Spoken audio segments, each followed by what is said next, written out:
വയനാട് വൈത്തിരി ജനവാസ മേഖലയിൽ വീണ്ടും കാട്ടാന.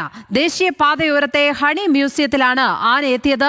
പാർക്കിലെ റൈഡുകളിൽ കളിക്കുന്ന ആനയുടെ രസകരമായ ദൃശ്യങ്ങളും പുറത്തു വന്നിട്ടുണ്ട്.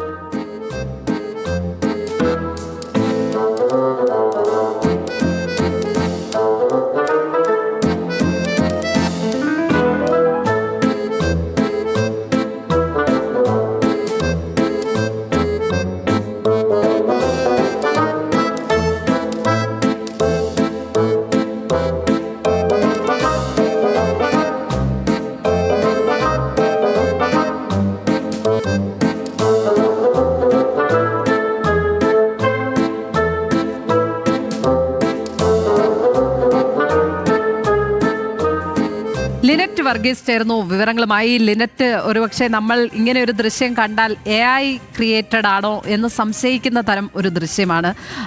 പണ്ടൊക്കെ കാർട്ടൂൺ ചാനലുകളിൽ ഇങ്ങനത്തെ ദൃശ്യങ്ങൾ കണ്ടിട്ടുണ്ട്. നമുക്കിത് കൗതുകമാണെങ്കിലും അവിടുത്തെ ജനതയ്ക്ക് ഇത് ഒട്ടും കൗതുകമല്ല എന്ന യാഥാർത്ഥ്യം കൂടിയുണ്ട് ഈ ദൃശ്യങ്ങൾ മുന്നിൽ വെച്ച് പറയുമ്പോൾ, അല്ലേ ലിനറ്റ്? എന്തൊക്കെയാണ് അവിടുത്തെ വിവരങ്ങൾ? ഈ ആന വലിയ പ്രകോപനം, വലിയ തരത്തിലുള്ള ആക്രമണം ഉണ്ടാക്കുന്നുണ്ടോ അവിടെ? എന്താണ് വിവരങ്ങൾ? തീർച്ചയായും ലക്ഷ്മി പറഞ്ഞതുപോലെ കൗതുകകരമാണ്. അതോടൊപ്പം തമാശയായിട്ടായിരിക്കും ബാക്കിയുള്ളവർ ഈ ഒരു വീഡിയോ കാണുമ്പോൾ എടുക്കുന്നത്. പക്ഷേ വയനാട് വൈത്തിരിക്കാരെ സംബന്ധിച്ചിടത്തോളം ഇത് ഏറെ ആശങ്കാജനകമാണ്.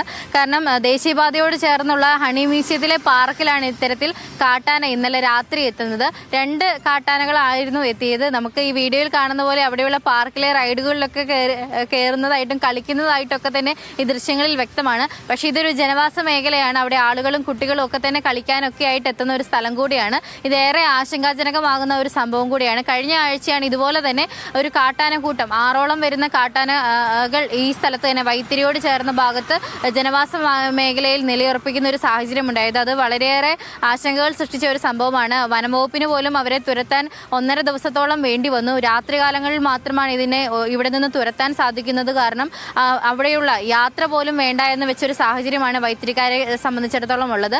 വീണ്ടും ജനവാസ മേഖലയിലേക്ക് ഇതുപോലെ കാട്ടാന ഇറങ്ങുന്നത് വളരെയേറെ ആശങ്കയാണ് വൈത്തിരിയിലുള്ള ആളുകളെ സംബന്ധിച്ചിടത്തോളം ഉണ്ടാകുന്നത്. അതോടൊപ്പം തന്നെ എടുത്തു പറയേണ്ടത് ദേശീയപാതയോരമാണ്. അതുകൊണ്ട് തന്നെ യാത്രക്കാർ ഒരുപാട് പോകുന്ന ഒരു സ്ഥലം കൂടിയാണ്. അതുകൊണ്ട് തന്നെ വളരെയേറെ ആശങ്കയാണ്. അപ്പം യാത്ര ചെയ്യുന്നവരൊക്കെ തന്നെ സൂക്ഷിക്കുക. പ്രത്യേകിച്ച് വയനാട് ചുരം കഴിഞ്ഞു കഴിഞ്ഞ്, താമരശ്ശേരി ചുരം കഴിഞ്ഞു കഴിഞ്ഞാണ് വൈത്തിരി വരുന്നത്. അതുകൊണ്ട് തന്നെ ഈ വൈത്തിരിയിലേക്കുള്ള യാത്രകളൊക്കെ തന്നെ വളരെ ശ്രദ്ധയോടെ കൂടെ ആയിരിക്കണമെന്നാണ് പറയാനുള്ളത്. ലക്ഷ്മി.